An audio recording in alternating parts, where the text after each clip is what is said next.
Կրթությունը հասարակության շարժիչն է, իսկ ուսուցիչները այդ շարժիչի ամենակարևոր դետալները։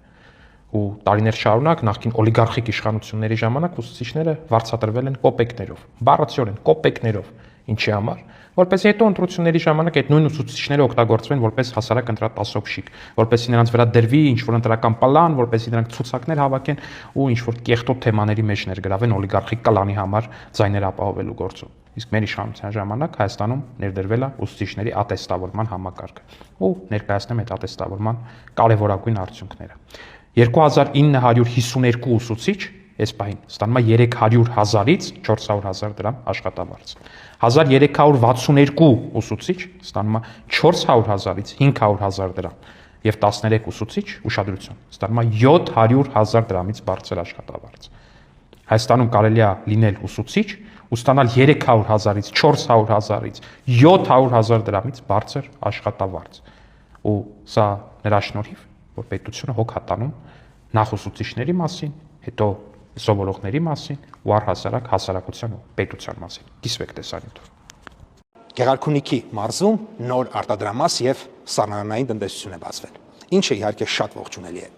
Հիմա այս արտադրամասի օրինակով ցանկանում եմ ցույց տալ մեր եւ ընդդիմության հերթական ակնհայտ տարբերության մասին։ Արտադրամասի բացումից հետո մեր ընդդիմությունը շտապեց հայտարարել, գովազդել, թե երբ գան իշխանության այսպիսի արտադրամասեր են բացելու։ Հիմա փոքրիկ անակնկալ մեր ընդդիմադիրների համար։ Մինչ դուք երազում եք, մենք ի տարբերություն ձեզ աշխատում ենք։ Ձեր իսկ գովազդած արտադրամասը շատերի պես դիմել է պետական աջակցության ծրագրերի եւ ստացել է պետական աջակցություն։ Դիմել ենք էկոնոմիկայի նախարարություն եւ լիզինգով ձեռք ենք բերել գազարի լվացման օսկագծը։ Ռոռոկման համակարգեր ենք ձեռք բերել պետական ծրագրերով։ Ունենք 3 հատ ձեռք բերված տրակտորներ ու այս տարի ուզում ենք նորից դիմել, ընդլայնում ենք մեր տարածքը 150 հեկտար ավելացնելու ենք արտիլային համակարգեր, որը ուզում ենք նպատակ ունենք դիմենք կառավարության էկոնոմիկայի նախարարության իրանց աջակցություն ստանալու համար։ Կառավարությունը կայանում է գյուղատնտեսություն կազմակերպող կազմակերպության կողքին, որը շատ ողջունելի է։ Խորհուրդ կտամ ցանկացած ֆերմերի դիմել, ստանալ աջակցություն,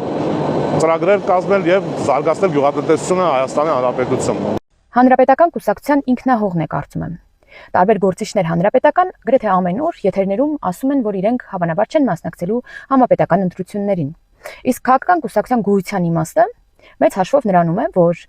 սեփական ծրագրերը, նպատակները իրագործելու հնարավորություն ունենան հենց ընտրություններին մասնակցելու ձևով։ Եվ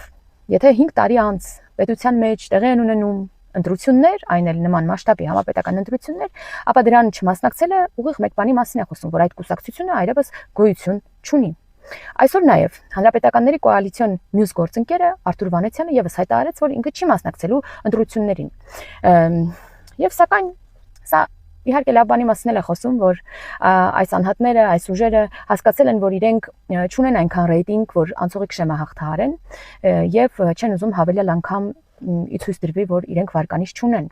որովհետև հիշում եք, որ նախորդ ընտրություններին, այսինքն գործող խորհրդարանում այս երկու ուժերի համադրությունը անգամ չբերեց անցողիկ շեմի հաղթահարմանը եւ միայն օրենքի պահանջով նրանք հայտնվեցին խորհրդարանում։ Բայց կարծում եմ, որ նրանք իհարկե ձեռքները ծալած չեն նստելու,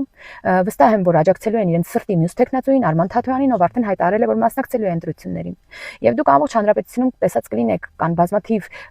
ուրեմն հայրենիք կուսակցություն անունով, Վանեցյանի կուսակցությունով գրասենյակներ վերցված, եւ կարծում եմ հենց այդ գրասենյակները կծառայեն Թաթոյանի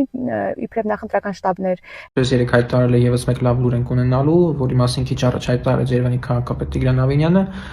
պատրաստում ենք բարձրացնել մանկապարտեզների աշխատակիցների աշխատավարձերը շուրջ 15-ից 20%-ով եւ մի կարևոր հանգամանք եմ ուզում նշել, քանի որ սա նույնպես կապելու են ընտրությունների հետ, ուզում եմ հիշեցնել, որ մանկապարտեզների աշխատակիցների աշխատավարձերը առաջին անգամ բարձրացվել են 2019 թվականին ընտրություններից հետո, մի քանի ամիս հետո, ոչ թե առաջ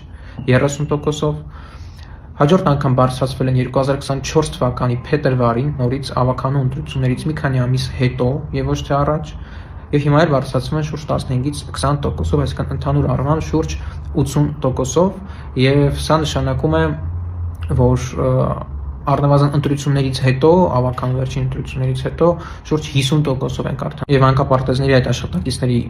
աշխատավարձերի բարձրացումից հետո նրանք նույնպես արդեն կդառնան պետական ապահովագրության, առողջապահական ապահովագրության շահառուներ, որովհետև մինչ այս նրանց աշխատավարձը չի համապատասխանում այն շեմին, որի դեպքում նրանք կարող էին համարվել շահառու։ Եվ հաճախ, երբ որ դուք հարցադրումներ եք անում, թե ուր գնացներ վճարած գույքահարկը, աղբանության վճարը, տրանսպորտի վճարը,